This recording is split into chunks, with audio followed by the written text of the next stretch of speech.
This home behind me turned out absolutely incredible, but all at a big, and I mean big, cost. Stay tuned to find out. So we bought this home back in, I believe it was about June.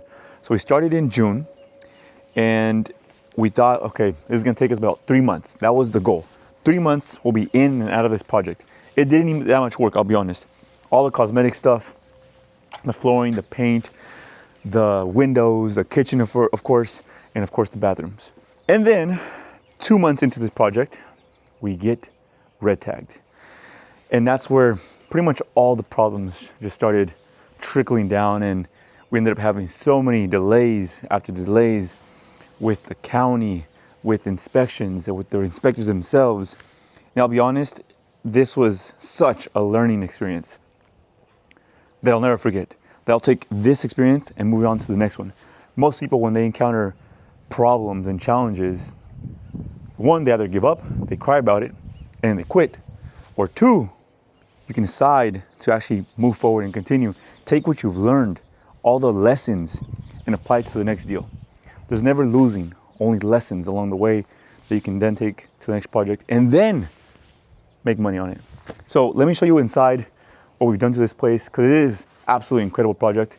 We could have just said, you know what, heck, let's not spend any more money on it, put lipstick on a pig, but no, we still decided to put the best quality materials, the best quality work possible to get a buyer. And actually, funny enough, today's March 6th and we're officially closing.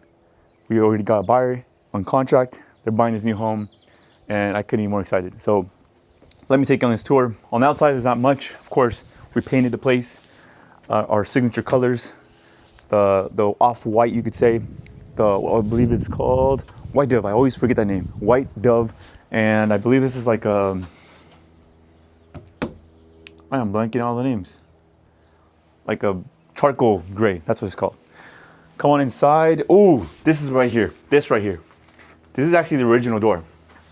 We decided to keep it because I'm a fan of just keeping that rustic look. We wanted to keep that still original feel to the house. We said, okay, let's just sand it down, which is, it can't turn out nice, smooth finish, and then stained it.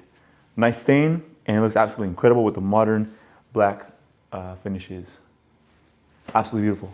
Well, welcome to this amazing, incredible, luxurious home. Let me first give you kind of a sense of where we were at before. I'll show you the behind the scenes of what it was like before. This was the kitchen. A small boxed off kitchen, not really much, but that was the first thing when I walked into this property. I said, you know what?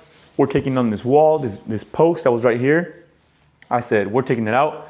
We're gonna have to spend on a beam and go through that cost, but then that will give us this open concept kind of look. And also the ability to put a nice kitchen island right smack in the middle, which looks absolutely gorgeous. It just adds a nice visual appeal once you enter with this silver hood, and then just the overall features that we put into this home.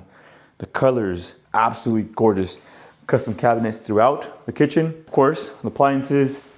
Here we have a nice, what do you call it? Dining space. Not the biggest, of course, but it still flows very nicely with the kitchen and the dining room. And of course, if you head over here, we have our living room, entertainment, family space. And it looks really nice. It still flows very nicely. You can have a nice party up in here because it's all inviting, it's all inclusive versus like having that division, versus having like walls here, walls there, people over there, people over there. It's like, no, we're all together. We can enjoy a nice family evening. So this turned out nice. Love the flooring, of course. This is actually the first time we use this specific kind of material / color, and it just came out very seamless all throughout the entire home. We definitely decided to put some nice light fixtures with some modern ceiling fans and lights, all used with controls, and they're all throughout the house in the bedrooms and the living room. This place looks beautiful, nice and spacious with the colors. Before, you could see the exposed beams. And I said, you know what? If we just sheetrock it, we're gonna spend a little bit more, but it's gonna make it look a lot more nice, clean, simple, modern. That's what we're going after. So next up, let's go after the first bathroom. What it looks, I mean, it came out really nice. So this first bathroom, I mean, before it was decent, but we wanted to make something out of this bathroom. We went with some nice tiling for the first time, using this kind of tile for it. I love the design on it. It really matches, I'll show you right now, the vanity sink, and it just gives it like a kind of farmhouse style design with the matte black finishes for the fixtures on the shower finishes. It looks nice. I love it. I like the gray tiling on the floor as well, but I mean, other than that, beautiful. That's what we wanted. This first bedroom, we were like, this thing is so small. Originally had like a closet sticking out. And I said, you know what? We need to fix that.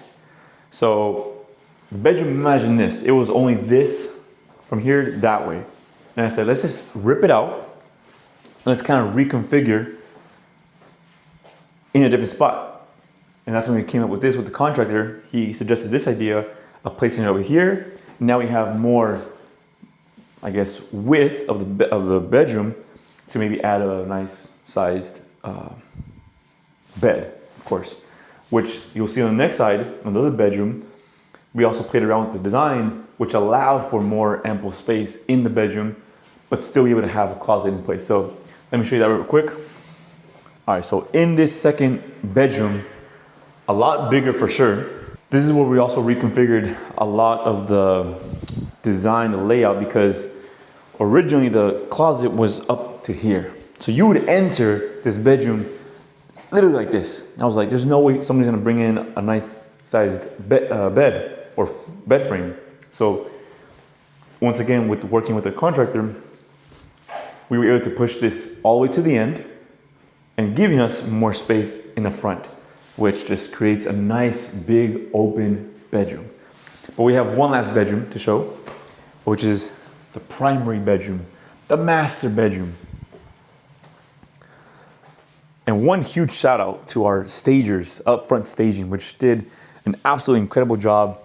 Of course, we like to use our neutral tones with the actual house itself, but all these nice green tones just add some life to it. Like, green is life, beauty, nature, love it. So a huge shout out to upfront staging for the staging. This bedroom, not much as well, but other than the paint, flooring, the light fixtures, but the big piece here, the big master piece, quite literally masterpiece, is this bathroom. Once again, we went with the same kind of finishes. And the shower, which you might remember from a previous video, I explained how there was actually a closet in the hallway, kind of like for towels and stuff. But I said, you know what? What's more valuable? What can we get more for this home? Is it a bigger shower or the closet space and the small shower? I said, you know what? Since it's in the master bedroom, we need to put this and make this a big shower just to add the value. These are slight tweaks and changes that you can make to any home. Yes, we're sacrificing a little bit of the closet space, but in the end, we have a big garage, so they can always put tons more storage stuff in there if they need to, and while still having a nice, beautiful, open shower for the new homeowner. I mean, the changes we made, people were in love with this specific bathroom and shower. The well designed, once again, with the black finishes. Absolutely beautiful.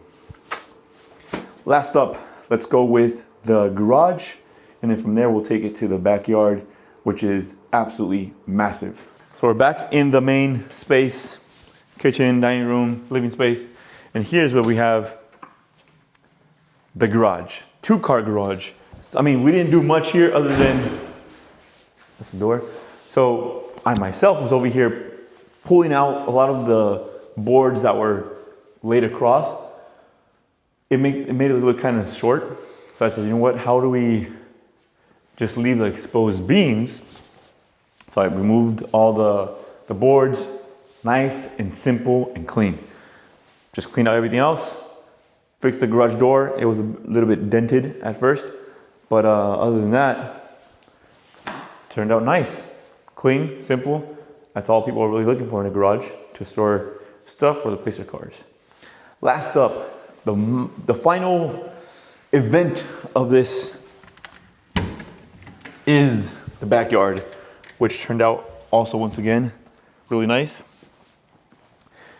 Before, the original structure had a huge like patio covering sort of thing, and I said, you know what, let's just get rid of that.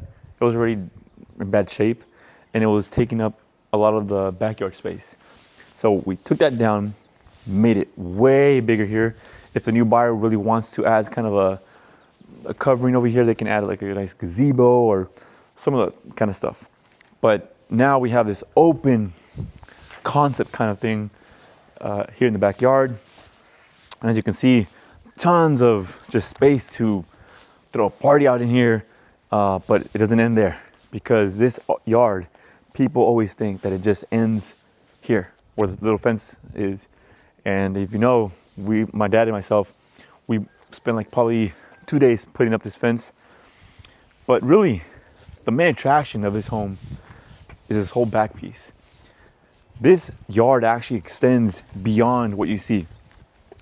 I mean, if somebody really wanted to, they could extend maybe and put some nice retaining walls, but really extend a nice decking out to the back if you really wanted to extend your yard. But really, the possibilities, the opportunities, the options are endless with this backyard. I think with what you have here is sufficient, and then just whatever you want to do down the road, there's just endless opportunities. We still have this little side piece over here, which you also have access to from the kitchen. You can go right out to this side if you want to enjoy the sun like we're enjoying right now on this beautiful morning. Thursday morning, if you want to come out, enjoy a nice coffee. Absolutely beautiful. Yeah, this home I actually fell in love with. If we didn't have that many issues with the county, like I was saying earlier, this would have been a quick and easy project. We would have been out in 3 months and made some pretty nice profit. And speaking of profit, let's talk about the numbers. So as far as numbers, this one, I'll be honest, this is the real side of real estate that most investors are not willing to share. We won't be making anything at all. Why? Our timeline ended up costing us a lot more than we would have ever expected. We always try to account for worst case scenarios. But the reality is that by first getting red tagged, and then secondly having to work with the county, and then switching in the process to a different contractor, we try to do the best we can in trying to shorten our time frame. But the process itself, I don't want to blame anybody, but really it was the county. They took forever, not only to approve our inspections, not only to approve the scope of work that we were trying to do here. It was just stressful and costly in every angle, every point of it. But there's really, like I said in the beginning, there's not much you can do. You can complain about it, or you can control the controllables, which in this case, it was our material, our timeline, once again, being consistent and on top of our contractor to get the work done in a timely fashion, not including what the inspector was kind of on their schedule. So all in all, are we making money on this one? No, monetarily. But once again, the experience, the lessons, and the many mistakes you could say that we made on this one. Mistakes, I mean, count for getting red tagged. Or if we want to, next time, we can also account for actually getting permits the first time. As investors, we try to go around that if we can the first time, but if needed, we're gonna have to get permits most likely moving forward, specifically in areas like this one, where it's kind of required. So once again, with those lessons, we take and we apply them to the next one to actually make double the amount, quadruple the amount, and essentially make our money back. That's the goal. So I'm truly grateful for this one. Honestly, I have no regrets. Could we have made better decisions? Absolutely. But I'm still grateful for the overall turnout. We actually got a buyer within 4 days of putting on the market. With that being said, hope you enjoyed this tour, and if you want to see more, definitely subscribe, and I'll see you on the next one. Peace.